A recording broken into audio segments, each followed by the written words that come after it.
जय श्री कृष्णा। आज हम सुनेंगे श्रीमद् भागवत कथा में छिपे हुए रहस्यों के बारे में। तो श्रीमद् भागवत कथा केवल कथा नहीं है, साधना है। यानी कुछ लोग तो भागवत कथा को मनोरंजन या धार्मिक कार्यक्रमों की तरह सुनते हैं, पर वास्तव में यह जीव की आध्यात्मिक उन्नति का मार्ग है। यानी कि इसमें ये क्या कहना चाह रहे हैं, ये कहना चाहते हैं कि हम भागवत कथा में जाते हैं, मनोरंजन की तरह नाचते हैं, गाते हैं, वहाँ पे हम प्रसाद पाते हैं और आ जाते हैं और उसको एक फिल्म की तरह, मूवी की तरह देखते हैं और भूल जाते हैं। यानी कि जीवन में कोई परिवर्तन नहीं आता। फिर हम सोचते हैं कि भागवत कथा भी जो है वो एक मनोरंजन का ही साधन है। बहुत सारे लोगों का यही मत होता है। लेकिन भागवत कथा केवल मनोरंजन नहीं है। हाँ, हमें उस समय उसमें आनंद आता है, आनंद लेना भी चाहिए, लेकिन आनंद के साथ साथ हमें उसमें उस कथा का उद्देश्य क्या है ये भी हमें ध्यान रखना चाहिए कि वो कथा हमें क्या सिखाती है। क्योंकि कथा का उद्देश्य केवल सुनना नहीं होता, बल्कि अपने जीवन को भी बदलना होता है ताकि हमारे जीवन में सुधार आए। नहीं तो यह अन्य ही कार्यक्रमों की तरह हो जाएगा। दूसरा क्या होता है कि कथा का जो आरंभ है वो कैसे होता है। कथा का आरंभ एक शिकारी से होता है और अंत किससे होता है, भक्ति से होता है, या भक्त बन जाता है कौन, परीक्षित महाराज। तो परीक्षित महाराज शिकारी होते हैं, वो जंगल में जाते हैं और जब वो जंगल में जाते हैं तो उन्हें प्यास लगती है। प्यास लगती है तो वो एक मरा हुआ जो सांप होता है वो श्रृंगी ऋषि जो होता है उसके गले में डाल देते हैं, उसका पुत्र उन्हें श्राप देता है। इस तरीके से शिकारी से एक कथा जो आरंभ होती है, लेकिन अंत में वो भक्त कैसे बन जाता है। हालांकि वो शिकारी होता है, राजा होता है, तो राजा के पास तो सभी प्रकार के हमारे ऐश्वर्य होते हैं, सभी प्रकार की चीजें होती हैं, हम इंजॉय करने के हर एक साधन होते हैं। तो ऐसा एक राजा जो कि पूरा इंजॉयमेंट का हर साधन उसके पास था, उसके बाद वो कैसे भक्त बना। तो ये कथा हमारी ऐसे आरंभ होती है, यानी परीक्षित के श्राप से, और वो क्या बन जाता है, अंत में शुद्ध भक्त बन जाता है। आप यहाँ देख सकते हैं। तो इससे हमें यह संकेत मिलता है कि चाहे कोई कितना भी पतित क्यों ना हो, अंत में भक्ति से परम पवित्रता पाई जा सकती है। यानी कि हम अगर किसी भी लेवल पे हों, कितने भी अपवित्र हो या पतित हो, यदि हम भक्ति करते हैं, नाम जप करते हैं, तो हम क्या हो सकते हैं, हम शुद्ध हो सकते हैं। तो ये हमारा भागवत हमें सिखाती है। तो हमें ये सीखना चाहिए कि किस तरीके से हम शुद्ध भक्ति कर सकते हैं। क्योंकि भागवत का जो मुख्य उद्देश्य है वो हमें शुद्ध भक्ति प्रदान करना है, ना कि इस भौतिक आसक्ति में फंसाना है। भागवत शुरू में ही भौतिक आसक्ति की जो है उस श्लोकों में काट करते हैं, वो शुद्ध भक्ति पर जो है उनका पूरा ध्यान होता है। फिर क्या आता है भागवत में अवतारों का इतिहास आता है। तो अवतारों के इतिहास में क्या है कि जैसे नरसिंह अवतार का आ गया कि कैसे भय का अंत होता है। प्रहलाद महाराज को जो हिरण्यकश्यप होते हैं किस तरीके से टॉर्चर करते हैं, बावजूद उसके वो भगवान के नाम में लगे रहते हैं। तो मतलब नरसिंह अवतार को हम एक स्टोरी की तरह सुन के उसका आनंद भी ले सकते हैं, और साथ में हम यह भी समझ सकते हैं कि भगवान के जो अवतार हैं वो हमें किस तरीके से हमारा उद्धार करते हैं। हम उससे शिक्षा ग्रहण कर सकते हैं कि जैसे प्रहलाद महाराज ने नाम जप करके अपने जीवन में सुधार लाए, हम भी ला सकते हैं।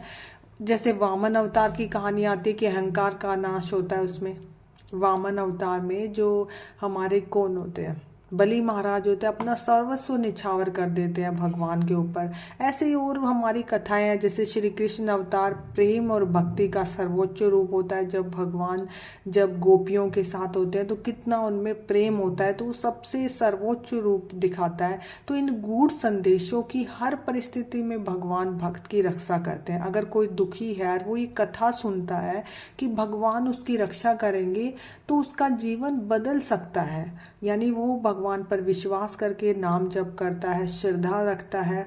अगर कथा सुननी है किसी दुखी व्यक्ति ने, तो इस तरीके से उसका जीवन बदल सकता है।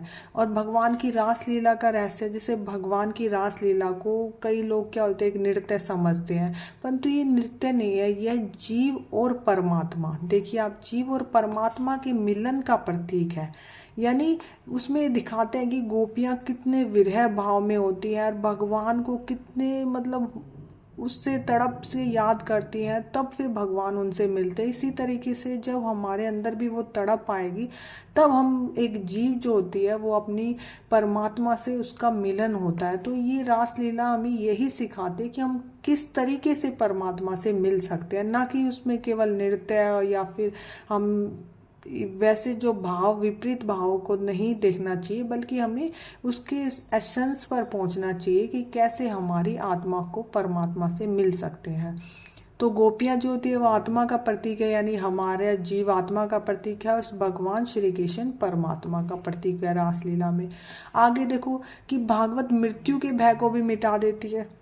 जब परीक्षित महाराज ने भागवत सुनी तो केवल 7 दिन उनके बचे हुए थे, तब सुखदेव जी ने कथा सुनाई थी। तो इस गुप्त रहस्य को जो कथा श्रवण करता है उसके भीतर मृत्यु का भय समाप्त हो जाता है। यानी उसको ये लगता है कि मृत्यु क्या है, मृत्यु सिर्फ जीवन का परिवर्तन है। वो तो वैसे भी हमारा हर समय हो रहा है। जो हम कल छोटे बच्चे थे आज हम बड़े हो गए हैं, फिर आगे बूढ़े भी हो जाएंगे। तो उसको यानी मृत्यु तो अभी भी हो रही है, हमेशा होती रहती है। इसी तरीके से अगर हम नाम जप करते हैं, हमें पता है कि हमारा अगला जन्म बहुत अच्छा होएगा, अगर हम भगवान का नाम लेते हैं तो हमें मृत्यु से कोई डर नहीं लगता। मृत्यु से भय उन्हीं को लगता है जिन्होंने इस जन्म में बहुत पाप किए होते हैं, क्योंकि उनको पता है कि अगर ये शरीर छूट गया तो उनको जो जितने भी उनके कर्म है उसकी उन हर एक इंसान के मन में ये रहता है कि हमें उनको भुगतना पड़ेगा, इसलिए उन्हें मृत्यु का डर होता है। लेकिन अगर कोई भक्त है उसको मृत्यु का कोई डर नहीं होता। उसको पता है कि उसने जीवन में कोई बुरा काम नहीं किया, भगवान का नाम लिया है, तो वो भगवान से जाकर मिलेगा। तो अपने प्रियतम से मिलने की उसे खुशी होती है, भय की बजाय उसे प्रसन्नता होती है भागवत सुनने से। ठीक है, तो ये भागवत जो होता है यही हमें हर एक चीज का महत्व बताता है।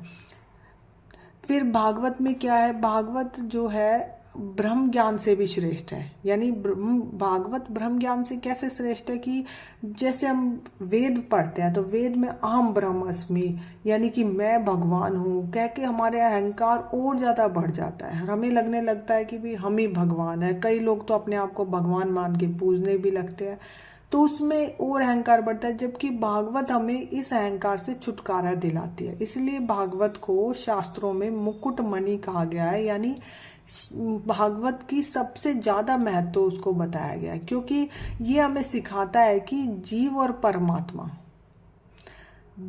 परमात्मा तक कैसे पहुंच सकता है, ये साधन है। जबकि कई बारी हमें भ्रम हो जाता है कि हम ही भगवान है, जबकि हम भगवान नहीं है, हम एक जीवात्मा है और भगवान तो परम पुरुषोत्तम भगवान है। इस प्रकार भागवत को हमें एक किताब नहीं समझना चाहिए, बल्कि जीवन का एक तरीका समझना चाहिए, जो कि हमें सिखाता है कि प्रेम और भक्ति हमें किस तरीके से करनी है। ठीक है, तो भागवत को जो धर्म ग्रंथ मानकर सुनते हैं लोग, जैसे मैंने बताया कि इंजॉय करके सुनते हैं, तो उनमें तो कोई परिवर्तन आता नहीं। लेकिन यदि हम धर्म ग्रंथ मानकर अगर भागवत को सुनते हैं तो क्या होता है, मान लीजिए किसी ने भागवत से सीखा कि वह सच्चा सुख भगवान के नाम में है, धन दौलत में नहीं। अब वह व्यक्ति धीरे धीरे लालच छोड़ेगा, संतोष का जीवन अपनाएगा। इसी तरीके से किसी ने देखा कि गोपियों ने भगवान के लिए अपना सब कुछ त्याग दिया, तो वो भी अपने जीवन में त्याग और निस्वार्थ प्रेम को अपनाने लगेगा। इसी प्रकार कोई मान लो दुखी है, उसने भागवत कथा में सुना कि हर भक्त की भगवान सुनते हैं, तो उसका भी नाम जप पे भरोसा आएगा और वह निराशा छोड़कर क्या करेगा, नाम जप करेगा। इसी प्रकार से जो भागवत है तो वो हमारा सभी का एक साधन है, यानी भागवत जीवन की गहराई हमें लाती है। यदि हम उसे श्रद्धा और भक्ति भाव से सुनते हैं तो भागवत से बड़ा हमारा कोई संदेश नहीं होता। इस प्रकार आज हमने समझा कि भागवत में क्या रहस्य है। जय श्री कृष्णा। अगर आपको कथा पसंद आई तो please like and subscribe share करना। हरे कृष्णा।